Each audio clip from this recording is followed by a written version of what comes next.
प्रदेशवासियों, देशवासियों को सभी को बधाई। लगभग 1000 साल की गुलामी के बाद जब देश स्वाधीन हुआ, ऐसे में संविधान के माध्यम से हमारी सारी प्राचीन अच्छाइयों को समेटते हुए दुनिया के भी कई सारे देशों के अच्छे बातों को जोड़ करके जो संविधान की अनुपम देन स्वतंत्र भारत को मिली, हम सबको अपने संविधान पर गर्व है।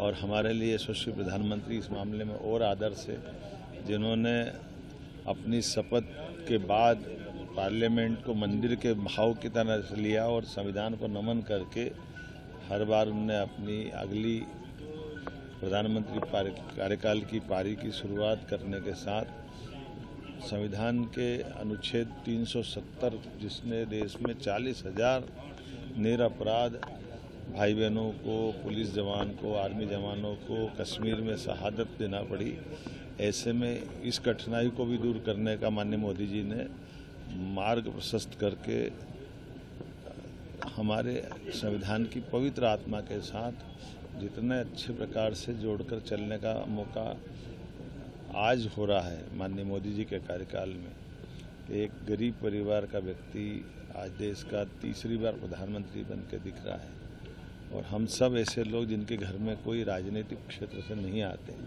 ये सच्चे अर्थ में संविधान की इसी भावना का परिलक्षण है कि हर व्यक्ति जिसके भी परिवार में कोई सांसद, विधायक, मंत्री, मुख्यमंत्री, जरूरी नहीं कि उनके परिवार का बने। ये संविधान की मूल आत्मा है कि जनता के द्वारा, जनता के लिए, जनता के हित के लिए चुने जाने व्यक्ति का निर्वाचन होना चाहिए।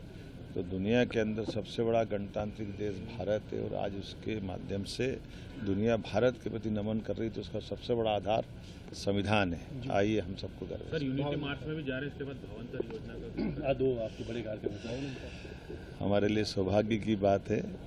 अपने लिए आज सरदार वल्लभ भाई पटेल ने, जिनने हमारी उस भावना के आधार पर जब देश स्वाधीन हुआ, अंग्रेजों ने चालाकी के आधार पर देश के 600 रियासतों को स्वतंत्र करके भारत को फिर टुकड़ों में देखा था।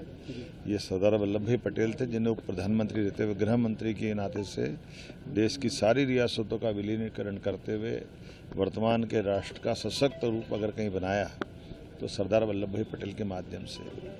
हमारे सारी प्रशासनिक सेवा, IAS, IPS सहित जिस प्रकार से UPSC के माध्यम से भविष्य में अधिकारी वर्ग कैसे तैयार होना चाहिए, इसकी भूमिका भी माननीय सरदार वल्लभ भाई पटेल ने खड़ी की है। ऐसी कई चुनौतियों का उन्होंने सामना किया, तो सरदार वल्लभ भाई पटेल के विराट व्यक्तित्व को लेकर के केवड़िया धाम में माननीय मोदी जी ने विराट प्रतिमा भी बनवाई, और हम सबको गर्व है उनकी 150वीं जयंती पे पूरा देश एकजुटता से उनको स्मरण कर रहा है। भावांतर योजना की सोयाबीन, हमारा ये पूरा मध्य प्रदेश सोयाबीन स्टेट है। पूरे देश में सबसे ज़्यादा कहीं सोयाबीन होती किसी राज्य में तो मध्य प्रदेश में होती। ऐसे में 2016-17 की ये भावांतर योजना माननीय मोदी जी सरकार द्वारा जो लागू की गई थी, आज हम किसान भाई बहनों के बीच न केवल ये योजना का लाभ मिल रहा, बल्कि शासन का भी बहुत सारा श्रम और पैसा बच रहा है। एक तरफ हमारा किसानों को लंबी लंबी लाइन में तुलावटियों के आगे खड़े रहना, वहाँ कठिनाई उठाना, FAQ और 50 तरह की झंझटों के बीच सीधा माल तोलो और भावांतर का लाभ लो, ये बड़ी सौगात है। मेरी अपनी ओर से एक बार फिर किसान भाई बहनों को बधाई।